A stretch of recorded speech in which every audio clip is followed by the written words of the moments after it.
One pill laced with fentanyl, that's all it takes to claim a life. That's what took the life of 18-year-old Hunter Crump in June of last year, 2 weeks after graduating from Taylor High School. I think I'm still in a little bit of shock. I cry daily. I miss my boy.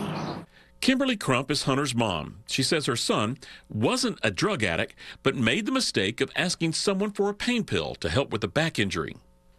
He met up with these people in Taylor, Texas, and got these pills. We found my son on the floor the next morning when we went to wake him for work. A federal grand jury indicted 3 people in connection with Hunter's death: David Lee Jr., Virginia Cepeda, and Jackie Lynn Chester. Investigators say the 3 sold counterfeit oxycodone and fake prescription pills that contained fentanyl. The 3 operated out of several different towns from Houston to Austin, according to Crump. This man knows what he's doing. He admitted to knowing he was putting fentanyl in these pills. And when they asked him why he was doing it and he knew it was killing people, he told them because of the money. In an effort to make people aware of what's happening, Crump has joined 2 other mothers who have lost sons to fentanyl overdoses. This is war. This has killed more than any other war combined. This is war, yes. That's what we're saying. To fight that war, Stephanie Turner, Becky Stewart, along with Crump, want a new school drug awareness program.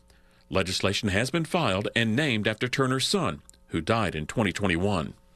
Well, I think a curriculum, a statewide curriculum, is very, very important. And Representative Wilson just filed a bill, House Bill 3908. It's titled Tucker's Bill, and it's requiring in school grades 6 through 12 for fentanyl education. But also we need to look even elementary school. This is an epidemic, and our youth are being stolen.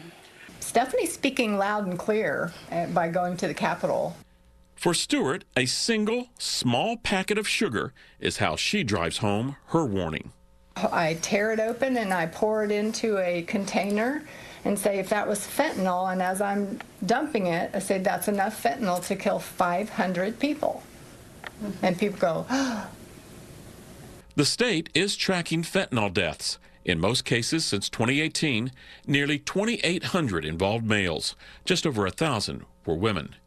The numbers for each year started to spike in 2020, reaching 1,600 in 21, and more than 90% are ruled unintentional overdoses.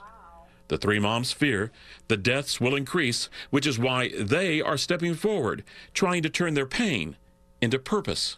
These wonderful women are trying to do things like get Narcan in schools and places in case a kid is found that took a pill or smoked marijuana that was laced with fentanyl, which has happened.